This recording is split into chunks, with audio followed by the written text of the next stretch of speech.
So when it comes to fouling, okay, so especially in the boys game, there was 14 fouls in like 20 minutes. That's like more fouls than almost any game ever. But having said that, the game was very intense, and you obviously can't let people score easily, okay? So it's better to play good defense and risk fouling, okay, than playing bad defense, letting them score easily and not fouling. Does that make sense? But at the same time, it's better to play the same defense and foul less. Does that make sense? There's some situations where you can actually just foul less. Does that make sense? Okay, so one thing you got to understand about fouls in basketball is no one's going to call every single foul. Does that make sense? Fouls is a visual thing, okay? The ref can only call the fouls they see. Does that make sense? They can't call the fouls that you feel. They can't feel what you're feeling. Does that make sense? So if someone pushes you, sometimes you got your arm on them. Someone's got your arm on you, right? It doesn't look like they're pushing you, but they could be pushing you, right? And if it doesn't look like they're pushing you, it's going to be hard to call a foul. Does that make sense? Okay, but there are some situations that even if you're not pushing anyone, you're going to get called a foul, okay?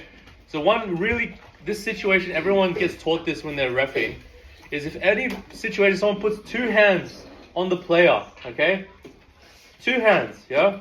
So you've seen it, everyone's seen people kind of, when they're coming at you, they have like two hands, or you can't tell where the hands are. That's always going to get called a foul. Does that make sense? Yeah? Okay. You can maybe have an arm bar, keep your other hand up, okay?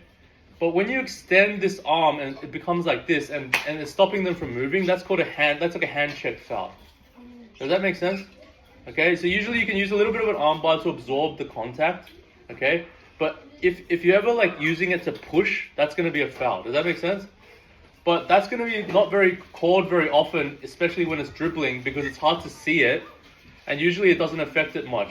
But all the things that might not get called when it's like dribbling and running and stuff, they'll probably always get, like, they're pretty much always going to get called when it comes to shooting. Does that make sense? So the same contact, so like I'm leaning my elbow on someone, right?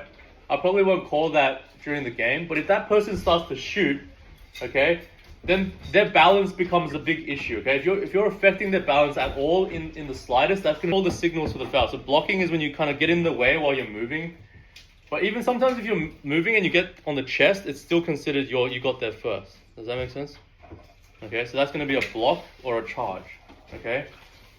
If someone's shooting, you hit them on the arm, that's going to be like a hands shooting foul. I'm going to usually do this or do this if it's low. Does that make sense? Okay, pushing foul, that's obvious, yeah? Hand checking foul, I explained that already, yeah? And then this is going to be the